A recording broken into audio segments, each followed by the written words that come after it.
I'm Bob Wendover. I can become consumed trying to ensure that I've done the absolutely best job or made the absolutely best decision sometimes. Now, I wouldn't call myself a perfectionist, but I know that the details count, and I want to be proud of the work I've done. As a result, I sometimes find myself going down rabbit holes in pursuit of the exact words when I'm writing, or maybe the perfect look when I'm recording a video like this, or maybe the absolute choice finish when I'm creating something in my workshop.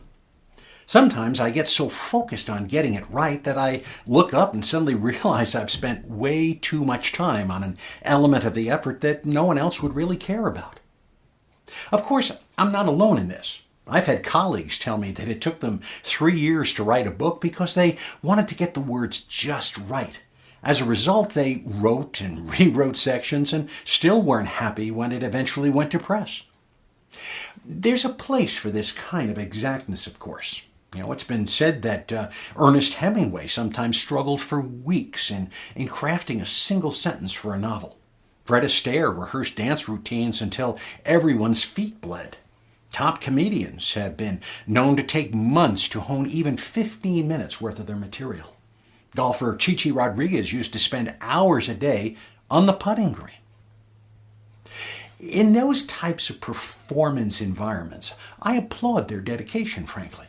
But outside of this, it's easy to become consumed by details that matter little in the overall outcome. I've watched teams spend hours on the details of a proposal rather than focus on the relationship with the prospect, for instance. I've participated on boards where insignificant issues have been blown out of proportion and allowed to co-opt the mission or the primary outcome. I suspect you've probably had the same experience. When we look back on the time and effort put into some of these dalliances, will we even remember what they were all about? One of the mantras that I have adopted over time is good enough is good enough. This is a cousin to the phrase, life's too short. Most work does not need to be that precise. Now, that doesn't mean that I'm sloppy. It's important to meet the expectations of the supervisor or the stakeholder or, frankly, our own sense of quality and integrity. But good enough is good enough. I'd rather get my project or article or product out to the people it can help rather than delaying endlessly until it's my idea of perfect. I have to balance the time and effort expended with a reasonable outcome. There will always be imperfections. This past summer, for instance, I replaced the stairwell of the deck on the back of our house. Did I make a few minor mistakes while doing so?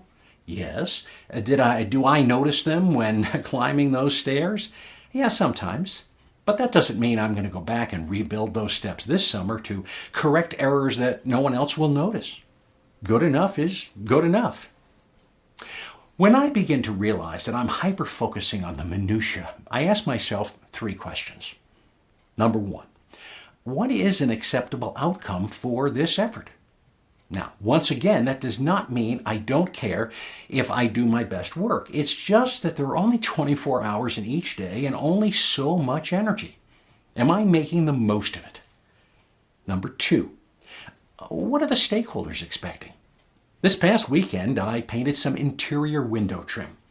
Now, truth is, I didn't paint the tops of the trim because no one's going to see them. Visitors to my home are not going to climb up on a ladder to see if I did so. If I stumble over my words once or twice in a video like this, is anyone going to notice or care? Number 3, is what I've accomplished good enough? In other words, can I live with the present result? 5 years ago, I published a book that won 3 awards. Are there thoughts in that book that I'd like to go back and refine? Sure. But the book has already won 3 awards, so it must be good enough. Have I made my point perfectly here? Probably not. But I hope I've given those of you who suffer from this time-consuming pursuit of perfection permission to know when good enough is good enough and make the decision to move on.